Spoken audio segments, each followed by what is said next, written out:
Hi, it's Lori. I'm trying to get some light in here because, believe it or not, it's like 4 in the afternoon and it's dark.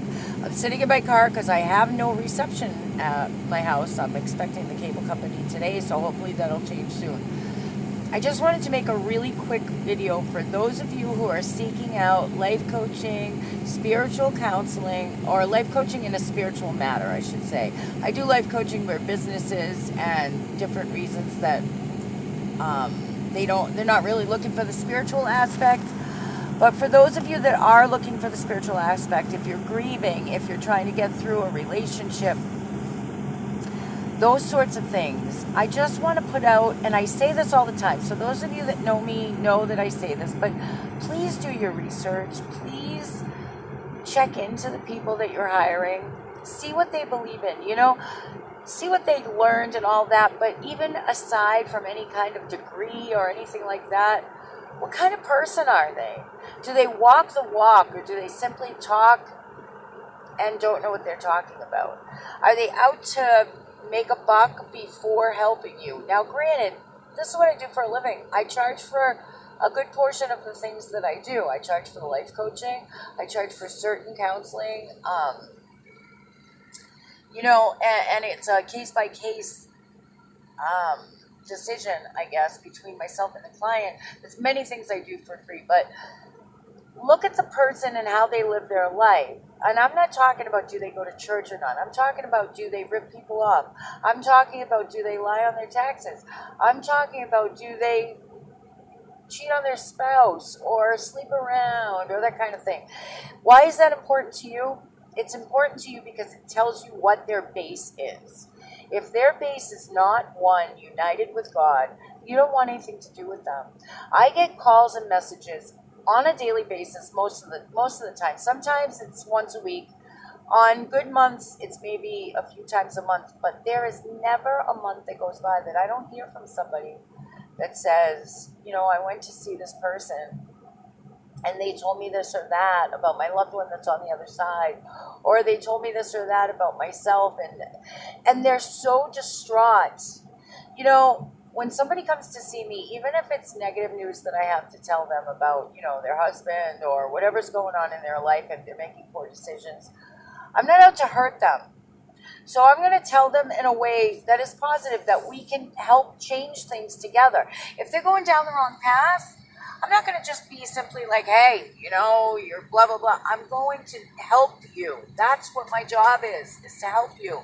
If you have somebody that crossed over to the other side, they're not going to tell you things that are horrible. Don't go to somebody just because they claim to be gifted, okay? Just because they claim to be gifted doesn't know what they're talking about. Doesn't mean they know what they're talking about. Just because somebody claims to know God doesn't mean that they do. Look at them. Who are they? Okay? I have to say this. I watched, the other night, because I don't get internet at my house, and I'm a YouTuber, and I watch YouTube videos a lot, and I had downloaded a bunch of videos to watch online just because,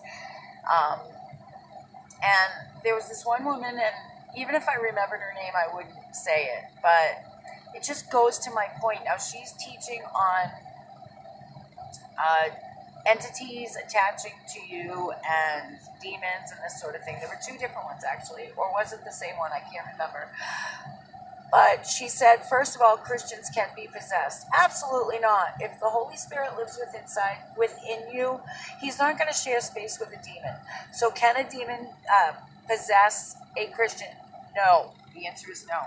Can they attack them? Yes, and they will. Not only can they, but they will. Because the closer you get to God, the more on the attack. They want you to be destroyed. They don't have an interest in destroying people who are not close to God because they don't bother them. The more powerful you become against evil, the more evil is going to attack you. So will you be attacked? Yes. Will you be will they try to ruin your life? Yes. Can they possess you? No. Okay? Another thing that I heard was, if you have entities around, if they're evil, just tell them to go, or they could be there to teach you something. No. First of all, hauntings and those sort of Even our loved ones, once they've crossed over, they need to stay in that realm. They don't belong in this realm. It's not good for them and it's not good for us. Now, does that mean that they can't come through and let you know that you're being watched over? No. Does that mean that angels can't come and watch over you? No, they do. Angels, that's their job, some of them. I mean, angels they work for God. They don't work for us, so don't pray to angels, but they work for God. They come and they help us out, and they give us messages. We can smell our loved ones sometimes. We can hear messages. We can have dreams. That's all fine, but if, like, you're getting a quote-unquote haunting in your house, or this girl actually said a demonic energy could be there to help you, never, never, never, never. Okay, so please, please, please do your research, people. This is just a quick video. I just wanted to put it out there. Hope you guys are all doing well, and watch for some more. I'm going to post some more tonight. All right, take care, guys.